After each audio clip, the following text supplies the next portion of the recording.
그리스도인의 신앙 생활 속에서 빼놓을 수 없는 두 개의 수레바퀴와 같은 것은 말씀과 기도입니다. 말씀은 영혼의 양식이며 삶의 능력의 원천이 됩니다. 기도는 영혼의 호흡, 하나님과 통하는 채널이며 나아가 하늘문을 여는 열쇠, 문제 해결의 비결, 성령의 충만함과 능력을 받는 통로가 되기도 합니다. 우리가 이 본문을 상고하면서 우리의 마음을 가장 사로잡는 그런 내용이 있다면 여러분들 어떤 구절을 선택하시겠습니까? 아마 생각할 때 이스라엘 땅에 3년 6개월 동안 비가 오지 않은 가뭄이 계속되었기 때문에 여기에서 가장 반가운 내용은 또 소식은 큰 비가 있는 것이다. 비라고 말할 수 있기도 하지만 사실 그 비가 내려오도록 중요한 수단의 역할을 감당한 것은 기도인 것을 보게 됩니다. 땅에 꿇어 엎드려 그의 얼굴을 무릎 사이에 넣고 큰 비가 오게 되었는데 그 과정 속에서 엘리야가 하나님 앞에 기도할 때에 땅에 무릎을 꿇고 자기의 머리를 이제 양 무릎 사이에 넣고 그랬습니다. 그래서 기도했다는 내용이 나오지는 않습니다만 야고보서 5장 17절에 보면 엘리야는 우리와 성정이 같은 사람이로되 저가 비오지 않기를 저가 비오기를 간절히 기도한 적 하늘이 비를 내었다. 그래서 야고보 사도는 간절한 기도라고 그렇게 표현하는 것을 보게 됩니다. 예수님께서 겟세마네 동산에서 십자가의 문제를 놓고 기도하실 때 거기 보면은 무릎을 꿇고 힘쓰고 애써 더욱 간절히 기도하시니 땀이 땅에 떨어지는 핏방울같이 되었다 그랬어요.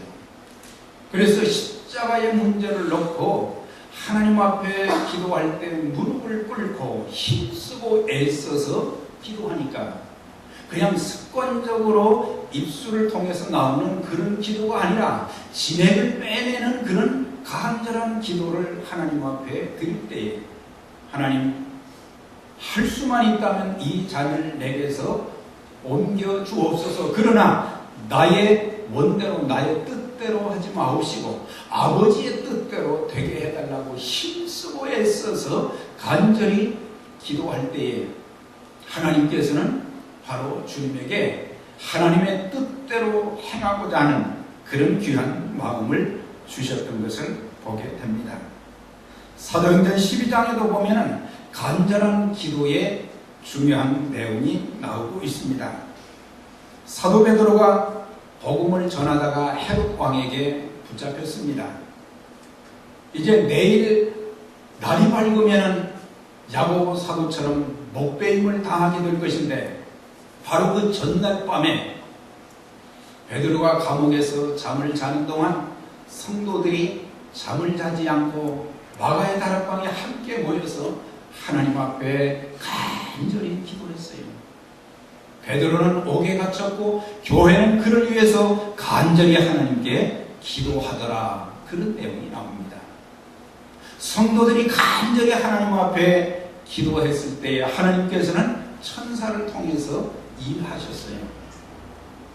천사가 잠자는 베드로를 깨웠습니다. 그리고 이제 쇠사슬이 풀어졌고 옥문이 열리고 간수들이 지키고 있는데도 몰랐어요. 베드로가 나중에 마가의 다락방에 갔습니다. 한 소녀가 베드로를 보고 말이죠. 깜짝 놀랐어요. 기도하는 성도들에게 들어가서 말이죠. 우리의 사도 베드로가 왔습니다. 그랬더니 기도하는 사람들조차도 너무 엄청난 일이 벌어져서 너 미치지 않았느냐? 아닙니다. 아니면 내가 천사를 보았지 않느냐? 깜짝 놀라는 그런 일들이 기도하는 성도들을 통해서 있어진 것을 볼 수가 있습니다. 그래서 오늘 우리가 이런 말씀들을 상고하면서 간절한 기도는 하나님의 응답을 받게 되고 간절한 기도는 하나님의 기적을 행하는 그런 역사가 있다는 것을 가르쳐 주고 있는 것입니다. 이제 우리가 열왕기상 17장과 18장으로 돌아가게 되면은 하나님께서 선택하신 민족 이스라엘 있잖아요. 또 하나님이 인도하신 땅 가나안 땅 아니겠어요? 하나님이 택한 민족이고 하나님이 인도해 주신 아브라함에게 허락해 주셨던 약속의 땅인데 왜 그 땅에 3년 6개월 동안 비도 내리지 않고 이슬도 내리지 않았을까? 이거 한번 물어봐야 되거든요. 그냥 이거는 하나의 자연 현상이다 그렇게 생각하고 넘어가기보다는 천지 만물을 주관하시는 하나님께서 왜 그 땅에만 3년 6개월 동안 그런 가뭄이 있게 하셨는가?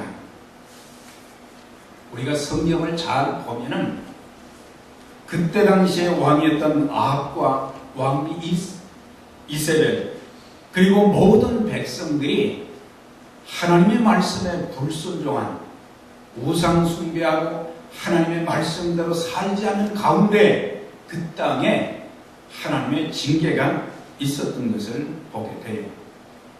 하나님께 예배해야 될 그 아름다운 성전에 바알과 아세라 목상을 섬기는 선지자 850명이 들어와서 말이죠.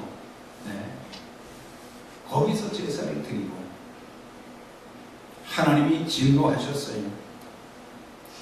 하나님 말씀에 순종하는 것이 얼마나 중요한 것인가를 우리에게 가르쳐 주고 있어요.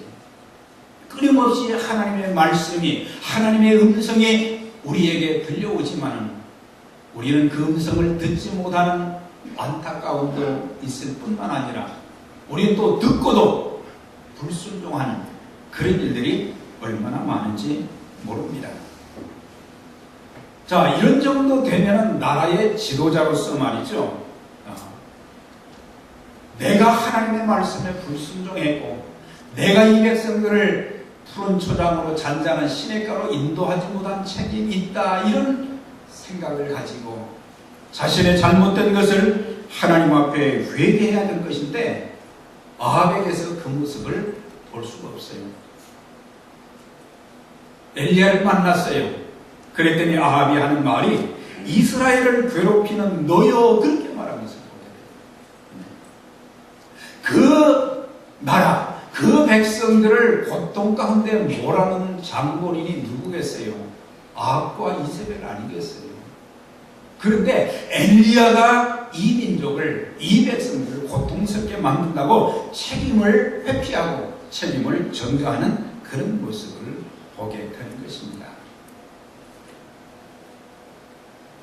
우리가 참 신앙생활을 하면서요 가장 큰 은혜가 있다면 하나님의 은혜지만 또 자신을 볼 줄 아는 그런 영적인 눈이 열리는 것이 큰 지혜요 은혜인 것입니다. 내가 하나님 앞에 바로 살고 있는가? 오늘 기도한 것처럼 말이죠, 집사님. 우리가 이 자리에서는 다 잘 믿는 사람들 같지만은 우리가 세상에 나가서 우리의 삶을 통해서 우리의 일터에서 사람들을 만나면서 우리가 어떤 모습으로 그들에게 비춰지고 있는가 참 중요한 것입니다. 그래서 우리에게 참 자신의 잘못된 것을 볼 줄 아는 지혜도 있어야 되고 또 잘못된 것을 고치며 나 한 사람 때문에 이렇게 많은 사람들이 고통을 당하고 있구나. 적어도 이런 마음을 가질 때에 진정한 지도자가 될 수 있는 것입니다. 자, 이런 상황 속에서 41절에 보니까 엘리야가 아합에게 뭐라고 얘기합니까? 하나님이 주신 그 말씀을 듣고 그에게 이야기합니다. 큰 비의 소리가 있습니다. 지금 비가 오지는 않지만 하나님께서 비를 내려주신다는 말씀을 듣고 영적으로 비가 오는 것을 알게 된 거예요. 그러니 당신은 왕궁에 올라가 먹고 마시소서. 왕이 먹고 마시러 올라가니라 그랬어요. 우리가 이 말씀을 보면서 참 그 놀라운 것이 뭐냐면 엘리야가 아합에게 얘기했잖아요. 당신은 이제 올라가서 먹고 마시라. 비가 올 것이니까. 아합의 모습이 참 아름답지 못해요. 아합의 관심은 뭐였어요? 비였어요. 비. 자신의 잘못된 것을 깨닫고 회개하며 어찌하든지 더 이상 자신 때문에 이 민족이 고통을 당해서는 안 된다는 그런 생각을 가져야 될 것인데 이제는 비가 올 것이니까 걱정하지 말고 먹고 마시라고 하니까 아합이 수레를 타고 올라갔다 그랬어요.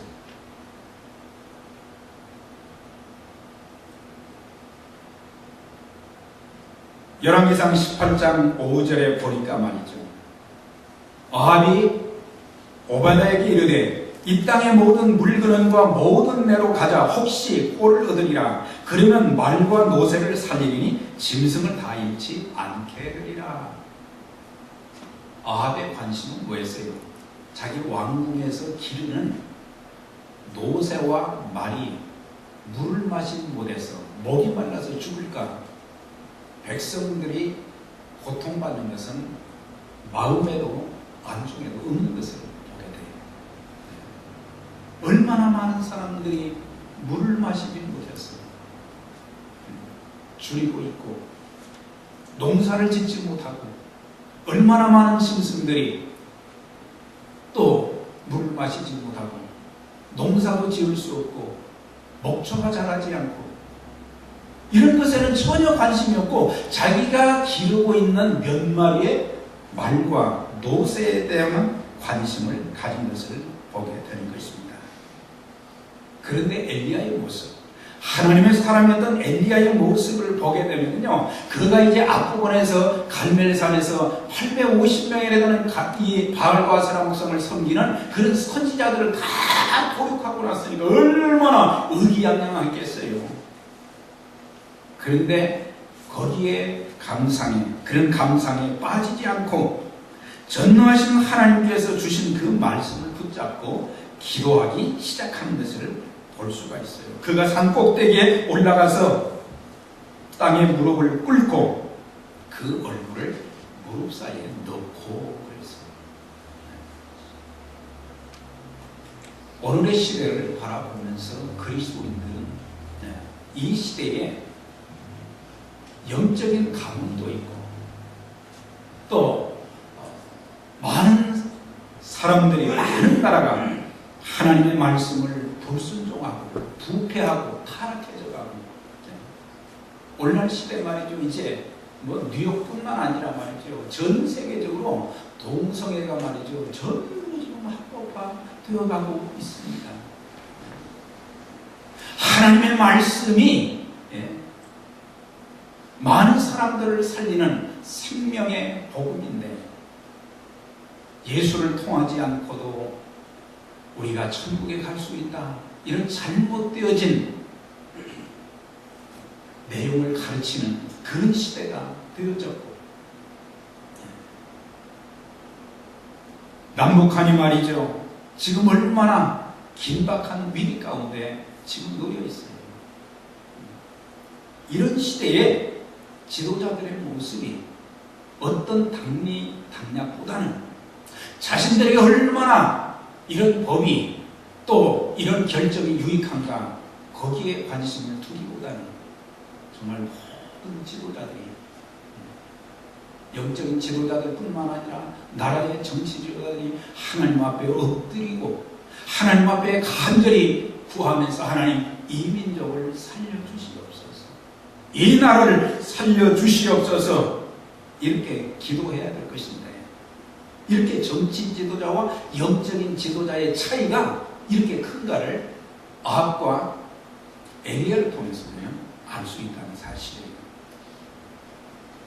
그런데 엘리야가 하나님 앞에 말이죠, 간절히 하나님 앞에 기도할 때에 하나님의 말씀을 붙들고 기도했다 그랬어요.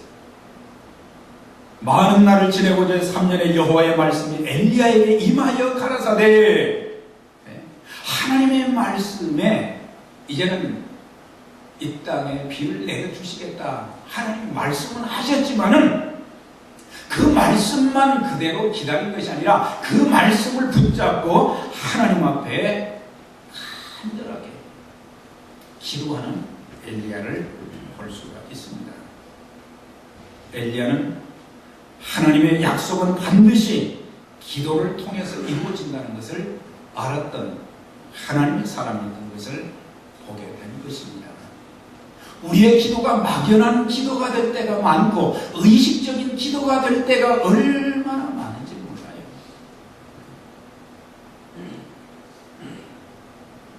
하나님의 약속의 말씀을 붙잡고 기도하는 거예요. 에스겔서 36장에 보면 에스겔이 하나님께 받은 말씀이 있었어요. 그리고 그 백성들에게 그 말씀을 이제 전하게 되는데, 하나님이 나에게 말씀해 주신 것은 이제 70년 동안 바벨론 땅에서 포로 생활을 했지만 이제 하나님께서 해방시켜 주신다 약속을 하셨습니다.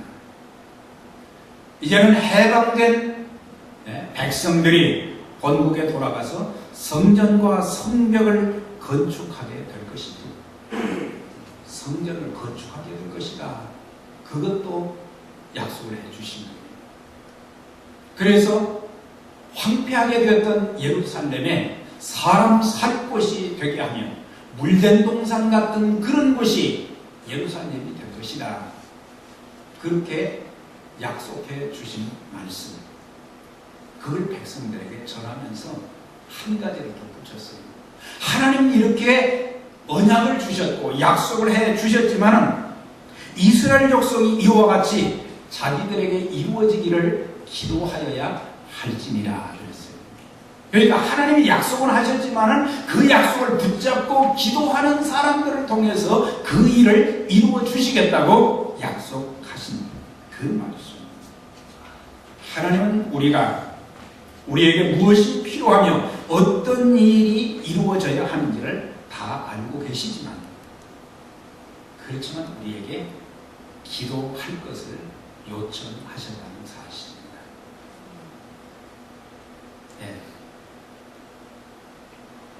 이렇게 물어도 될지 모르겠어요. 여러분 기도하십니까? 식사할 때 기도하죠. 한 10초 말이죠. 교회 와서 또 기도하지. 정말 하나님과 나와 1대1로 만나는 그런 기도.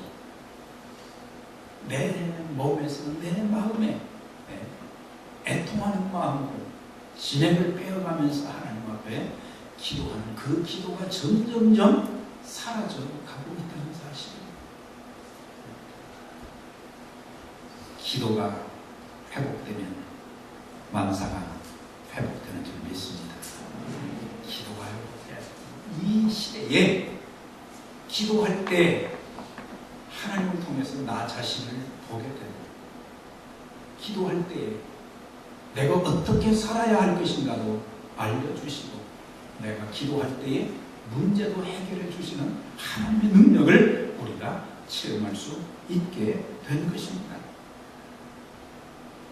다니엘서 9장과 10장에 보면 다니엘은 바벨론에 참 끌려가서 거기에서 하나님의 특별한 은총으로 말미암아 총리가 되었어요. 오랜 기간 동안 여러 명의 왕을 거치는 동안 말이죠, 총리의 역할을 감당했는데 어느 날 그가 예레미야가 기록했던 서책 예레미야서를 읽게 된 거예요. 하나님이 선택한 백성들이 바벨론 땅에서 얼마 동안 지낼지를 전혀 알지 못하다가 예레미야서를 쭉 읽어나가다가 거기서 한 가지 발견한 것이 있었어요. 하나님께서 70년이 차게 되면 이 민족을 해방시킨다는 그 말씀을 보게 된 거예요. 그런데 그 말씀 본 것으로 깨달은 것으로 끝나지 않고 다니엘이 하나님 앞에 기도를 시작했어요. 얼마 동안? 3주 동안 기도하기 시작했어요. 3주 동안을 간절히 하나님 앞에 기도하는데 하나님께서 천사로 통해서 그에게 응답을 주십니다. 은총을 받은 다니엘아. 기도하는 사람들에게 하나님은 은총받은 자라 말씀하고 있습니다. 기도하는 사람들에게 2번씩이나 너 다니엘 은총받은 자다 그러면서 그에게 장차 되어진 일을 말씀하기 시작한 거예요. 이스라엘 민족이 회복되는 그것만 말씀해 주신 것이 아니고 그들이 이제 본국에 돌아가서 하나님의 성전을 무너진 성전을 건축하게 되고 더 나아가서 그리스도께서 이 땅에 오셔서 고난받으시고 죽으시고 부활하시고 승천하시는 것 그 다음에 주 70년에 말이죠. 예루살렘 성전이 그렇게 화려했던 성전이 다시 또 파괴된다고 하는 것. 더 나아가서는 그 후에 되어진 일들 그리스도의 재림까지 말이죠. 장차 되어질 그런 일들을 기도하는 그에게 그 당시의 문제에 답만 주신 것이 아니라 장차 어떤 일들이 이루어질 것인지 그런 것까지도 세세하게 하나님께서 말씀해 주신 것을 보게 되는 것입니다.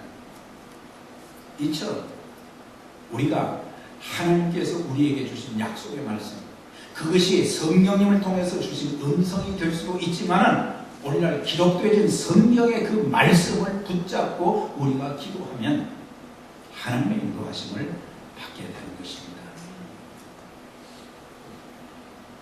저는 28년 전에 미국 땅을 처음 밟았습니다. 아무데도 저를 오라고 한 적이 없었어요. 약속하고 온 것이 아니었어요. 가족들을 이제 한국에 남겨놓고 성경 찬송 그 가방 하나 가지고 왔어요. 미국 땅이 참 넓기는 넓은데 어디로 가야지? 어디로 가야지? 마음에 근심이 되고 걱정이 되고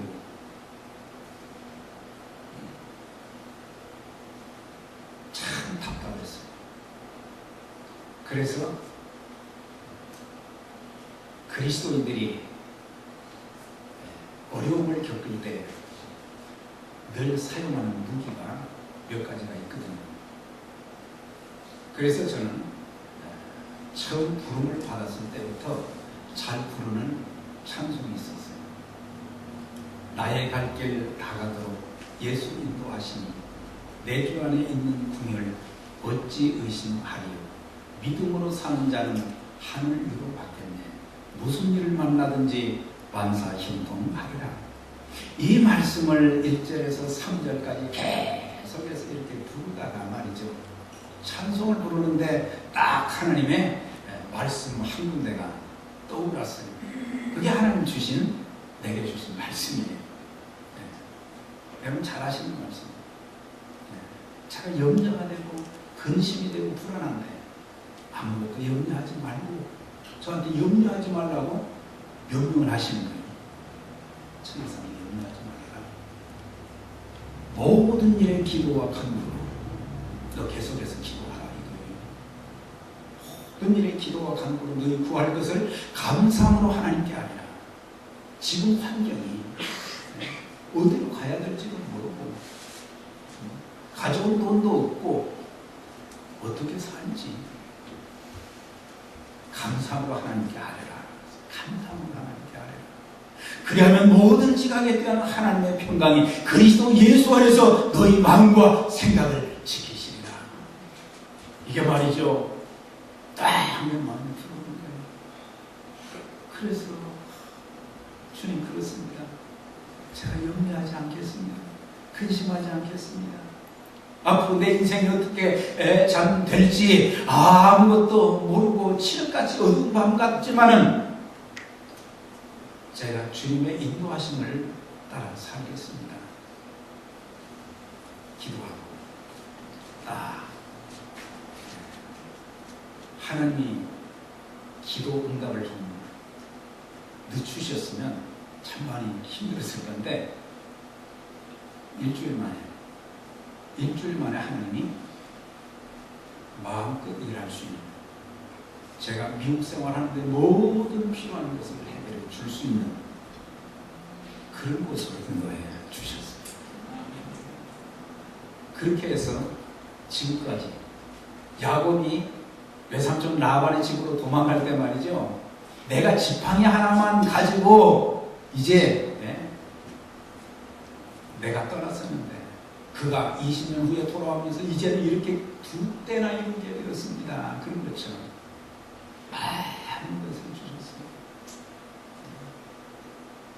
그래서 우리가 하나님 앞에 이런 하나님을 믿고 있다는 그 자체가 내게 큰 축복이며 특권이죠. 또 기도할 수 있게 해주시고 그 약속의 말씀을 붙잡고 기도하는 사람들은 하나님이 절대로 버리지 않으신다.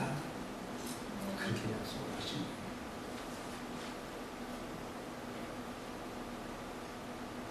엘리야는 약속의 말씀을 붙잡고 기도할 뿐만 아니라 구체적으로 기도를 했어요. 엘리야의 기도는 중언부언한 그런 기도가 아니었어요. 거기 보니까 저가 비 오지 않기를 위하여 간절히 기도한 적, 3년 6개월 동안 땅에 비가 아니오고 다시 기도한 적 하늘이 비를 주고 땅이 열매를 내었다. 엘리야가 그렇게 간절히 기도했던 그 기도의 제목이 뭐예요? 비였어요. 구체적으로 비를 놓고 기도한 것을 보게 됩니다. 막연한 기도가 아니었어요. 하나님 이렇게 해주시면 좋겠습니다. 그런 기도가 아니었어요. 스가랴 10장 1절에 보니까 봄비 때 여호와 곧 번개를 내는 여호와께 비를 구하라 그랬어요. 비가 오지 않을 때는 비를 구하라 그랬어요. 봄비를 구하라 그랬어요. 봄비가 내려야 파종을 할 것 아닙니까? 농사가 될 것 아닙니까?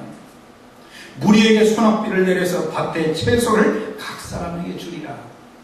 스가랴 선지를 통해서 하나님께서는 구체적으로 기도하라고 하는 거예요. 비를 구하라. 봄비를 구하라.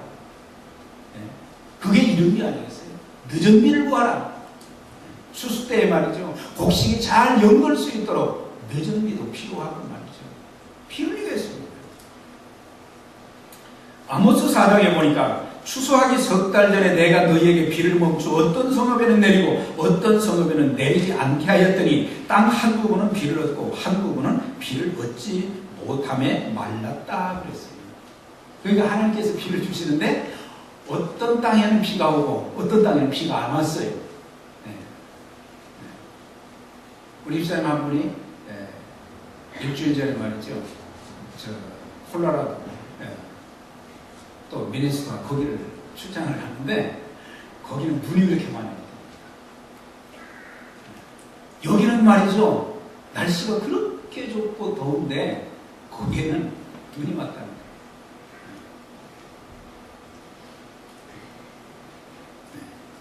그래서 우리는 비를 구할 필요가 있다. 우리가 야외에 얼마 안 남았는데 그때마다 우리가 하는 기도가 뭡니까? 하나님 오늘 좋은 날씨 주세요. 우리가 구체적으로 기도하는 것입니다. 막연하게 기도하지 말고. 근데 그의 기도가 말이죠. 얼마나 간절한 기도였는지 우리의 기도 속에 우리는 기도가 주문이 돼서는 안 되거든요. 주문이 되는 게 아니고 하나의 의식으로 드리는 것이 아니고 기도는 하나님과의 대화 아니겠어요. 여기에는 간절함이 묻어나야 된다는 사실입니다. 엘리야의 기도는 간절한 기도였다. 그랬어요. 경상남도 거창에 가면 거창 고등학교가 있는데 이 학교는 한국 전쟁이 끝난 1953년도에 그 학교를 시작했어요. 그러니까는 나라가 어수선하고 전쟁통에 먹고 살 것도 없는데 학교 세워봤자 그 학교가 잘 되겠어요. 53년도에 학교를 시작했는데 58년도에 한 5, 6년 지나는 동안 비 때문에 허덕허덕 하는 거예요. 그래서 학교가 이제 다른 사람에게 넘어갈 그런 위기를 겪게 되었을 때 미국에서 공부했던 전영창 선생이 유학을 마치고 와서 그 무너져가는 학교를 좀 어떻게 세워보려고 교장으로 취임을 했는데 뭐 어떻게 할 방법이 없는데 이 사람을 찾아가고 저 사람을 찾아가고 해도 문제가 해결이 안 되는 거예요. 나중에 그가 기도하면서 깨달은 것은 한 일밖에 없다. 한 일밖에 없다. 그래서 다음 반장을 들고 산속으로 가서 일주일 동안 내가 금식해야 되겠다. 앞으로 일주일 후면 이 학교가 문을 닫게 될 것이고 다른 사람 손에 넘어가게 될 것인데 하나님, 이 나라의 지도자를 키울 수 있는 좋은 학교가 이 시골에 세워졌는데 문을 닫으면 되겠습니까? 하나님, 그래도 제가 유학까지 하지 않았습니까? 하나님, 어떻게든지 좀 이 학교를 살려주세요. 부르짖어 간절히 기도했어요. 근데 사흘 동안 기도했는데도 응답이 없는 거예요. 오히려 가슴만 더 답답해지는 거예요. 이제 학교가 넘어가려면 4일밖에 안 남았는데 그런 가운데 계속해서 하나님 앞에 찬송을 드리면서 부르짖어 기도하기 시작했습니다. 일주일이 다 되었을 때에 아무 연락도 없어요. 그런데 그 마음이 평안해지기 시작한 거예요. 문제가 해결됐다는 소식은 못 들었지만 마음이 평안해졌어요. 하나님의 인도하심이 있겠거니 하고 산에서 내려와서 학교 교장실에 들어갔는데 거기에 편지 한 통이 있었어요. 그 편지를 열어보니까 미국에서 수표를 보내줍니다. 큰 돈을 보내줬어요. 그래서 학교가 살았습니다. 네. 한국의 최고 대학을 그 시골에서 엄청나게 만들어요. 실력만 키우는 것이 아니라 인성을 키우고 신앙을 키우고 하는 그런 학교가 시골에서 만들어져요. 적어도 그리스도인들의 기도 속에, 우리의 기도 속에 의식적으로 주문적으로 기도하는 거지. 우리가 현재 지금 겪는 국가적으로도 세계적으로 뿐만 아니라 여러분들 개인 가정마다 어려운 일들이 수많이 많잖아요. 이걸 어떻게 극복해 갈 수 있겠어요? 간절히 기도하면 살려주십니다. 간절히 기도하면 살려주세요. 한 방법밖에 없어요. 한 방법밖에 없어요. 그런데 그의 기도는 말이죠. 한 번 하고만 기도가 아니라 7번씩 계속해서 기도한 거죠. 꿇고 머리를 이제 무릎 사이에 넣고 말이죠. 기도하는데 사모님들 바다 건너편을 좀 봐라. 무슨 징조가 있느냐. 아무것도 안 보이는데요. 네. 또 가서 봐라.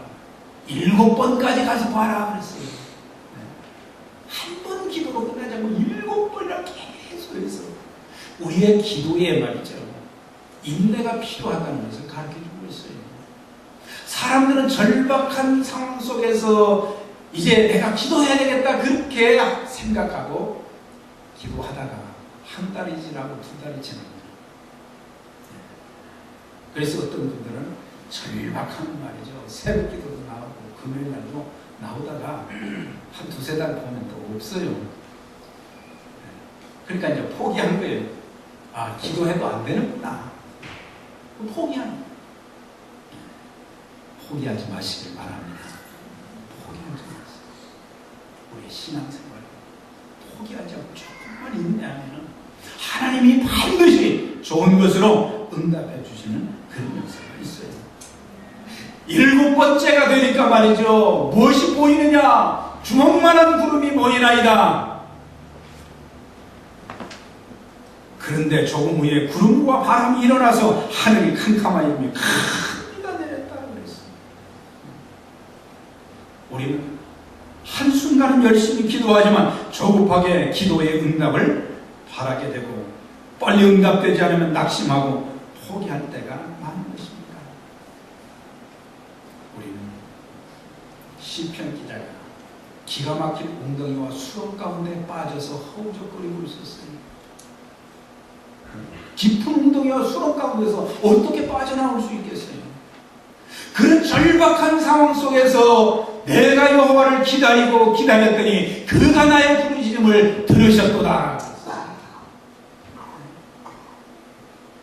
얼마나 부르짖었겠어요? 근데 완전히 이제는 빠져서 죽을 줄 알았는데 기다리고 기다렸더니 그가 나의 부르짖음을 들으셨도다. 그가 나를 기가 막힌 웅덩이와 수렁 가운데서 끌어올리시고 내 발을 반석에 두사 내 걸음을 견고케 하셨도다. 얼마나 놀랍습니까? 기도하면 하나님 들어주시고 끌어내주시고 더 이상 빠지지 않도록 반석 위에 우리의 발을 세워주시고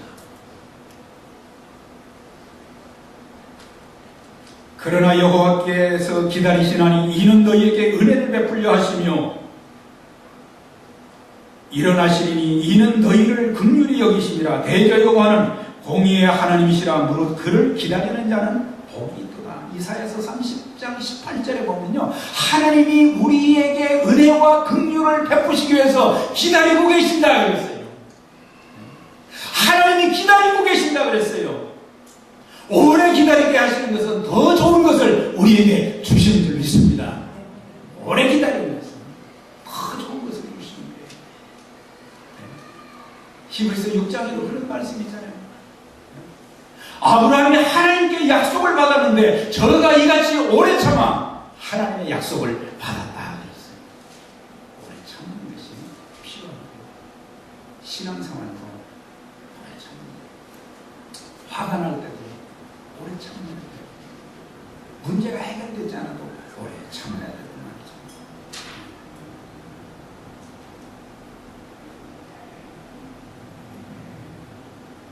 우리는 록펠러에 대한 기사를 많이 알고 있어요. 그는 평생 거의 한 5,000개 교회를 세웠다고 했어요. 병원과 또 단과대학까지 해서 24개 대학을 세웠다고 했어요. 록펠러 연구소에 19명이 노벨상을 수상했다고 했습니다. 또 그로부터 도움을 받은 자가 170명 정도, 많은 사람 중에 170명이 또 노벨 수상자였다고 했어요. 그런데 그보다 더 중요한 것을 말씀드리려고 합니다. 그가 한때 큰 위기를 겪게 됐어요. 사업의 위기를 겪게 된 거예요. 1863년 친구의 말을 듣고 광산을 인수하게 되었는데 광산에서 석탄이 나야 되는데 석탄이 안 나는 거예요. 광부들이 데모가 일어났어요. 데모가 일어나가지고 록펠러를 말이죠. 탄광 안에 집어넣고 그냥 탄광문을 잠궈버렸어요. 밀린 임금을 줄 방법이 없는 거예요. 임금을 줘야 또 그 가족들이 살 수 있을 것인데 방법이 없는 거예요. 우리 조금만 기다립시다. 안 돼. 탄광 속에 넣고 문을 잠궈버렸어요.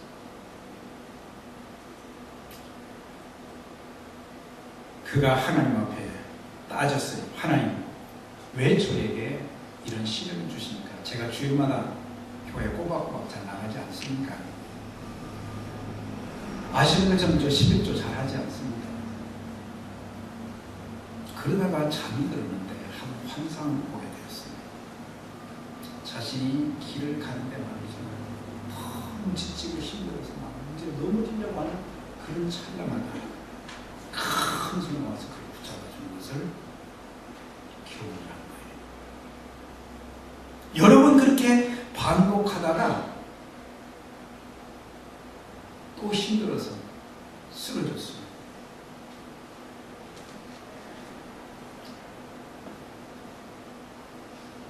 그런데 쓰러져서 신음하는 기도하는데 이런 음성이 들렸어요. 록펠러야, 때가 되면 열매를 맺게 될 것이다. 조금만 파봐라. 조금만 더 파봐라. 정신이 활짝 들었어요. 문을 열어달라. 애호를 하니까 나중에 문을 열어줘서 방문들이 여러분, 우리가 조금만 더 파는 가십시다. 반드시 석탄이 나온 것입니다. 한 번만 더 속아보자. 그래가지고 광부들이 땅을 조금 더 팠는데 석탄이 나온 것이 아니었어요. 석유가 콸콸 쏟아질 거예요. 감동이 안 오시지? 석유가 나왔어요. 석탄 정도가 아니라 석유가 나와서 석유가 하게 된 거예요. 여러분, 우리 하나님은 전능하신 하나님이십니다. 언약을 주시는 하나님이십니다. 그 언약을 신실하게 지키시는 하나님이십니다. 이제 그 하나님 앞에 기도할 수 있는 특권을 주셨어요. 왜 나만 겪는 고난이냐고 불평하지 마세요. 고난의 뒤편에 있는 주님이 주신 것입니다. 주님을 붙잡고 기도하게 될 때 엘리야는 약속의 말씀을 붙잡고 간절히 기도했습니다. 엘리야는 구체적으로 비를 위해서 기도했습니다. 엘리야는 간절하면서도 인내하면서 기도했더니 하나님께서 그 땅에 큰 비를 내려주신다고 했어요. 한 사람 때문에 나라가 망조가 되는 일이 생겼지만 엘리야 한 사람 때문에 그 나라가 그 민족이 사는 역사가 있었어요. 우리 한 사람이 이렇게 중요합니다. 가정에서도 한 사람이 중요하고 교회에서도 한 사람이 중요하고 밖에서도 우리 직장에서도 삶의 터전에서 한 사람 한 사람이 그런 마음을 가지고 하나님 말씀 붙들고 신실하게 살면서 그 말씀 붙잡고 기도하게 되면 내가 상상을 초월하는 하나님의 그 역사가 우리의 삶 속에 있게 될 것이고 살아계신 하나님을 체험하게 될 것이고 담대하게 그분을 증거하는, 그래서 복음의 통로로 축복의 통로로 귀하게 쓰임받는 그런 역사가 여러분 모두의 삶 속에 또 우리 교회에 있어지기를 주의 이름으로 축원합니다.